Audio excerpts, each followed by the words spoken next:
1980 সালের জুন মাসেই রাজ্যে গণহত্যার জন্য দায়ী বামপন্থীরাই বললেন বিজেপির প্রদেশ সভাপতি তথা সাংসদ রাজীব ভট্টাচার্য।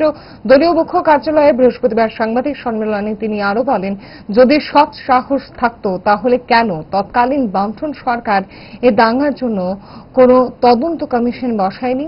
এর সম্পর্কিত কোনো শ্বেতপত্র তারা জনসম্মুখে রাখেনি।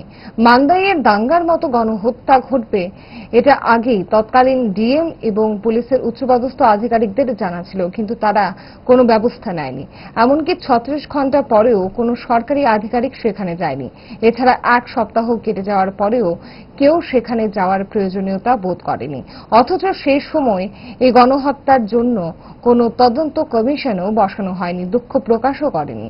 এখন তারা শাক দিয়ে মাছ ঢাকার চেষ্টা করছে। এর দায়ভার তারা এড়াতে পারে না। তো এই যে তাদের যে চরিত্র, যে 1980 সনে তারা যে তার সঙ্গে জড়িত নয় এবং বিভিন্ন সময়ে এই রাজ্যের বুকে উগ্রপন্থীদের লেলিয়ে দিয়ে মানুষকে গণহত্যা করে এই রাজ্যের বুকের একটা অশান্তির বাতাবরণ তৈরি করেছে, এবং তার জন্য এই বামপন্থীরাই দায়ী।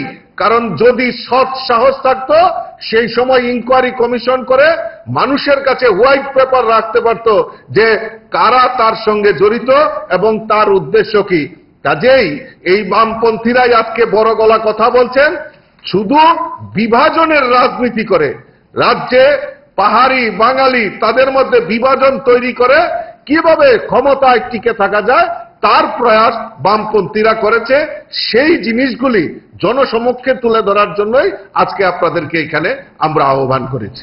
ভালো খাবার দেখে অম্বলের কথা মনে পড়ে, তার সমাধান 5 দশক ধরে গ্যাস, অম্বল ও পেটের সমস্যার একমাত্র সমাধান গ্যাস নয়।